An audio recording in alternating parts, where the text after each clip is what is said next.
Good morning guys, आप सब कैसे हो? आई होप सब अच्छे होंगे। और ये मैं जा रही हूँ चंडीगढ़। चंडीगढ़ था मुझे काम बहुत ज़रूरी। और ये सुबह हम निकले थे 9 बजे और रात की वापसी हुई मेरी 11 बजे, क्योंकि ट्रैफिक कितना था, इतना जाम था, पूछ नहीं, मतलब बता नहीं सकती मैं। क्योंकि सड़क बीच में पुल वगैरह बन रहे हैं, तो वन साइडेड सड़क कर दी थी इन्होंने। और भीड़ बहुत, जाम लगा हुआ था जाने के टाइम भी और आने के टाइम भी। लेकिन काम बहुत ज़रूरी था और मुझे जाना भी बहुत ज़रूरी था। तो रात को ही ऐसे, अभी हम घर से कुछ नहीं खाया था, क्योंकि हमें यही था, हम टाइम पे पहुँचे। क्योंकि जहाँ मुझे जाना था आगे लोकल मुझे पता नहीं था, तो वो भी मुझे ढूंढने में 1 घंटा लग गया वहाँ।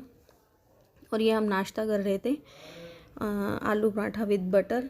दिया को तो टेस्टी लगा, लेकिन जानू ने बोला मम्मी घर जैसा स्वाद नहीं है। तो जानू घर के आलू के पराठे बहुत पसंद करती है। तो बस फिर यहाँ नाश्ता करा। और यहाँ से हमें चंडीगढ़ था एक घंटे का रास्ता।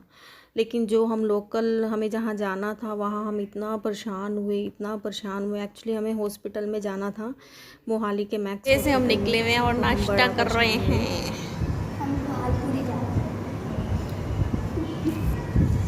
ब्रेड बटर का है इन्होंने। ओ, ब्रेड आलू पराठा विद बटर है ना।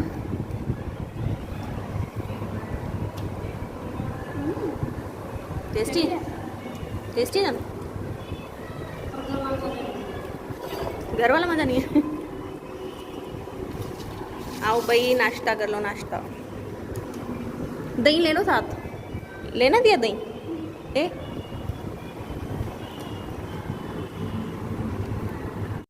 और ये वहीं बाहर पार्क था ढाबे के, जो सुबह हमने जहाँ नाश्ता किया, चंडीगढ़ के पास में ही। बहुत हरियाली है और बच्चों के झूले भी थे, बहुत सारे स्टैचूज़ भी थे। और ये तितली देखो कितनी प्यारी लग रही है। तो बच्चे दिया बाहर इंजॉय करा थोड़ा सा।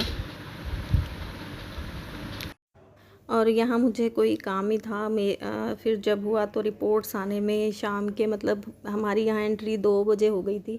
2 बजे के बाद हम निकले यहाँ से 5 बजे। और मैंने कहा चल वीडियो बना ले, तो ये वीडियो नहीं बना रही थी, इधर उधर घूम रही थी। और ये मोहाली का मैक्स हॉस्पिटल है, बहुत अच्छा है। और मुझे यहाँ पे एक चीज़ बहुत अच्छी लगी कि हर कंट्री के यहाँ झंडे लगे हुए थे। और हर कंट्री, मतलब घड़ी लगी हुई थी, उसमें उसी कंट्री का टाइम फिक्स था। तो वो मुझे चीज़ बहुत अच्छी लगी। और साफ़ सफाई भी बहुत थी इस हॉस्पिटल में। लेकिन जो यहाँ का खाना था बहुत महंगा था। ये देखो, ये चीज़ मैंने कैच करी है मैंने। और वापसी में भी मम्मी हम कहाँ फंस गए हैं? मैं आपको ट्रैफिक दिखा रही हूँ। और ये जानू बोल रही थी मम्मी हम कहाँ फंस गए हैं। मैंने कहा ट्रैफिक में बहुत। और यहाँ पे ना वो जो क्या बोलते हैं यार, वो हिंगड़ा बोलते हैं क्या, वो पैसे मांग रही थी, ये देखो। और बड़े आके कहती है स्मार्टी गर्ल। इनका मांगने का तरीका अपना अपना होता है। तो बस यही है, ये देखो कितना ट्रैफिक है।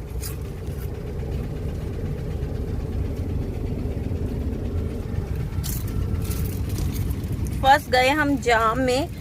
और सुबह हम 9 बजे के निकले हुए हैं।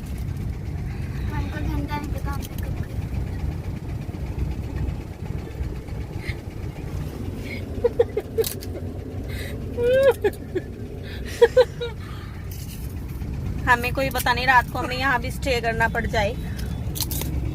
और इस टाइम मुझे अपने हस्बैंड, बहुत ये हुआ कि अगर आदमी हो तो बहुत ये काम हो जाते, क्योंकि रात को हम बहुत बहुत परेशान हो गए थे।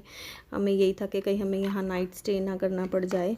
और मेरे बच्चों को लगी हुई थी भूख, लेकिन मुझे यही डर था कि अगर हम कहीं रुकते हैं और किसी ने हमें देख लिया कि हम लेडीज़ हैं, तो कोई गाड़ी पीछे ना लगा ले। तो मेरी बेटी तो बोल भी रही थी मम्मी क्या होगा, ज़्यादा से ज़्यादा गाड़ी ले जाएंगे। मैं कहा बेटा तुम्हारे ऊपर ऐसी 10 गाड़ियाँ कुर्बान हैं, अगर तुम्हें कुछ कर गए तो मैं कहाँ की रहूँगी। तो यहाँ जाके मुझे बहुत फ़ील हुआ कि हस्बैंड का होना कितना ज़रूरी है। वैसे तो मैं बहुत बहुत अपने आप में स्ट्रॉन्ग बन के चलती हूँ। और हमें वापसी आते हुए भी 11 बज गए थे। और लेकिन कान्हा जी का नाम लिया और हम चलते रहे। हमें पता था कान्हा जी हमारे साथ हैं, लेकिन दिल दुखता है। और मैंने यहाँ पे भी मतलब ये हमारे एरिया के पास था जिस होटल में हम गए, कि कम ढाबे में, मतलब ये ढाबा होटल एक जैसे ही था, अच्छा था, बहुत काफ़ी अच्छा था। तो बस इस टाइम बहुत याद आए वो, कि अगर होते तो इतना डर ना होता। 2 लड़कियों के साथ ही थी, क्योंकि आजकल माहौल है तो ये 70 स्टोन था ये, बहुत अच्छा था। एक दो बारी हम पहले भी रुके हैं, मैं अपने हस्बैंड के साथ रुकी हूँ यहाँ, तो इसलिए कि हमारे एरिया के पास ही था। बच्चों को भूख लग रही थी लेकिन मजबूरी में रोक नहीं रही थी कि कहीं मिस हैपनिंग ना हो जाए हमारे साथ। लेकिन कान्हा जी पे विश्वास था और हम घर पहुँच गए और हमारा काम भी अच्छा हुआ, लेकिन लेट बहुत हो गए।